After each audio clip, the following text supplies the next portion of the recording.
చూడమ్మా, ఇది నీ గది. అది బాత్రూమ్, అదే స్నానాల గది. సోపు టవల్స్ అక్కడుంటాయి, సెంట్లు పౌడర్లు ఇక్కడున్నాయి. నువ్వు బయటకు వెళ్ళు.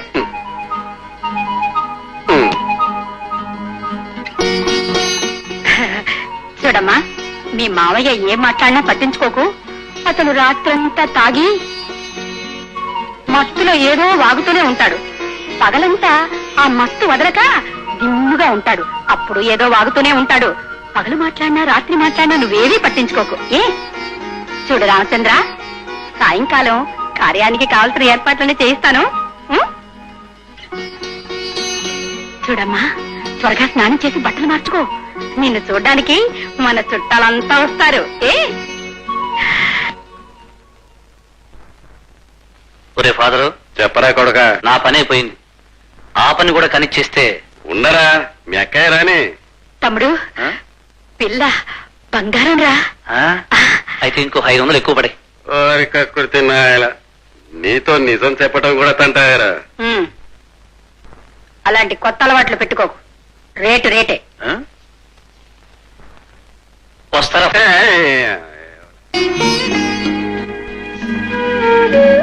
ఆహా, అలా వద్దు, జడేసుకుంటాను. జడేసుకుంటే పల్లెటూరు మొద్దనుకుంటా. పర్వాలేదులే, మాది పల్లెటూరేగా. అమ్మో, పిన్ని తిరుగుతుందమ్మా. అవును, మీ ఊళ్ళో నీకు తెలిసిన వాళ్ళు ఎవరైనా ఉన్నారా? ఎందుకు లేరు? బోల్డ్ అంత మంది ఉన్నారు. ఆ తెలవడం కాదు, నీతో బాగా క్లోజ్ గా ఇలా భుజం మీద చెయ్యి వేసి బుగ్గలు ఇలా నిమురుతూ ఉన్నారు. ఎవరు? మా అమ్మ. మగాళ్ళు. మగాళ్ళు ఎందుకు వేస్తారు? రాజ్యం ఎక్కడ? లోపల ఉంది. లోపల ఉంది. కొత్త పిట్ట వచ్చింది. వచ్చింది, మీకోసమే తయారవుతుంది. సేట్సా, కూర్చోండి కూర్చోండి. చాలు చాలు. ఏమిటి అల్లుడు గారు? రండి అత్తాజీ రండి. కొత్త పిట్టకు వయసు ఎంత? మీ మనవరా లక్ష్మి లేదు, అంత వయసు ఉంటుంది. ఎత్తు. మీ ఏడో కోడలంత లావు. మీ 5వ అమ్మాయి లేదు, అంత లావు ఉంటుంది. గతంలో ఎప్పుడు అన్నా మీరే ఫస్ట్ సేటు.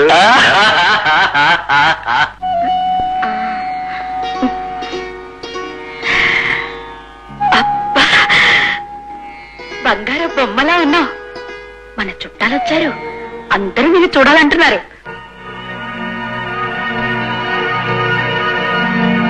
రామా, మీరు సినిమా మావయ్య. నమస్కారం. సినిమాలో ఎలిజబెత్ టేలర్లా ఉంది.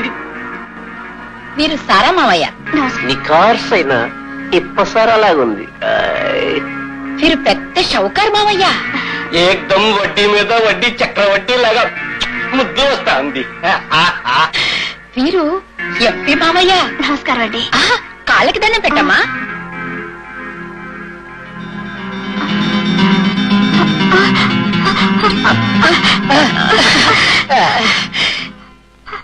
ఈ మావయ్యకి ప్రేమ ఎక్కువ.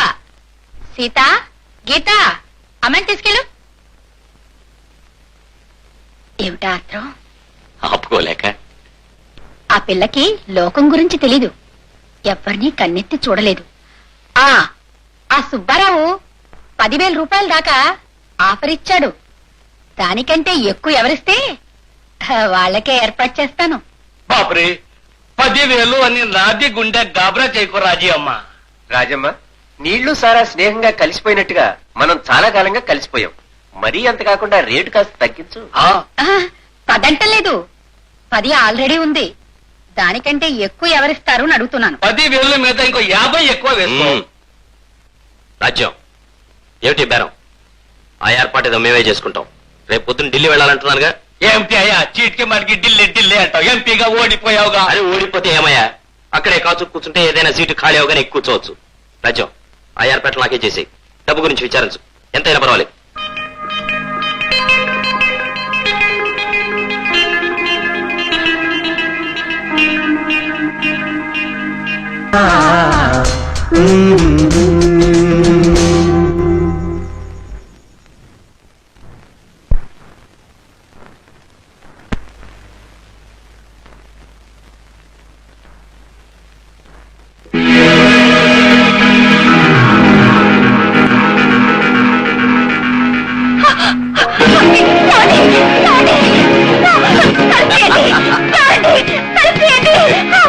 తీస్తానే తలుపు నిన్ను సొంతం చేసుకున్నాక.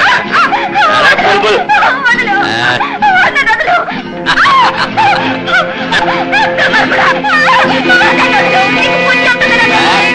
ఇక్కడ నాకు వచ్చే పుణ్యమైన పాపే.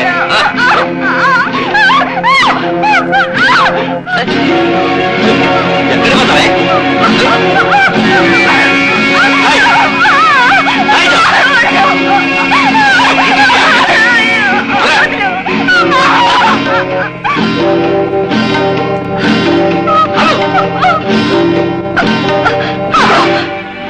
అడుగు ముందుకు వేసావో తల పగిలిపోతుంది.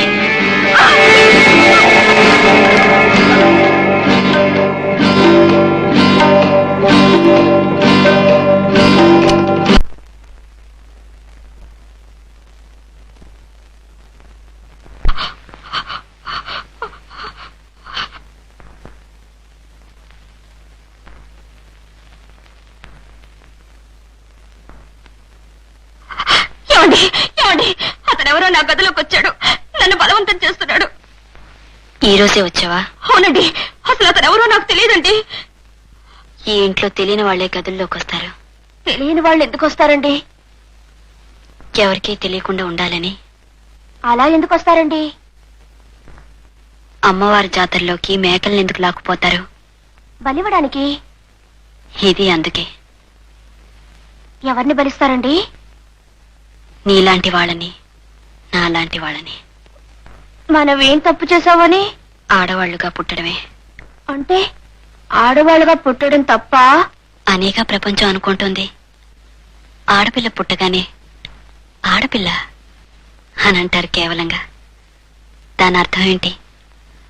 అది పెరిగి పెద్దదైతే దానికి ఒక భర్తను చూసి వాడి కట్నం ఇచ్చి పెళ్లి చేయాలనేగా. అలా కట్నం ఇచ్చి పెళ్లి చేయలేని వాళ్ళు, కట్నాలు ఇవ్వలేని వాళ్ళు, పెళ్లిళ్లు చేయలేని వాళ్ళు, అలాంటి దురదృష్టవంతుల కడుపును పుట్టిన వాళ్ళు, పరిస్థితులు బాగోని వాళ్ళు ఈ ఇంటికొస్తారు. అదేమిటండి, నాకు పెళ్ళయింది. పెళ్లి చేసుకోనేగా నేను ఇక్కడికి వచ్చాను.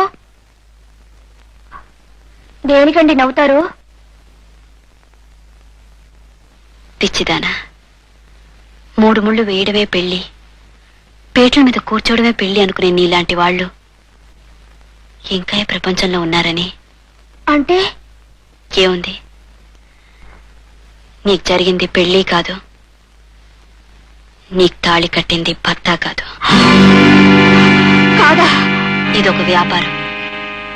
ఊరూరు తిరిగి అందమైన ఆడపిల్లలు, పెళ్లిళ్లు చేయలేక ఇబ్బంది పడుతున్న వాళ్ళ పిల్లలు ఎక్కడున్నారు, ఏ ఊర్లో ఉన్నారో తెలుసుకుని వాళ్ళ పెళ్లి చేస్తామని చెప్పి నమ్మించి కొంతమంది బ్రోకర్ని తీసుకెళ్లి వాళ్ళ చేత అమ్మాయిల మెడలో తాళి కట్టించి పెళ్ళైనట్టు నమ్మించి ఇక్కడ తీసుకొచ్చి అమ్మేసి వెళ్ళిపోతుంటారు.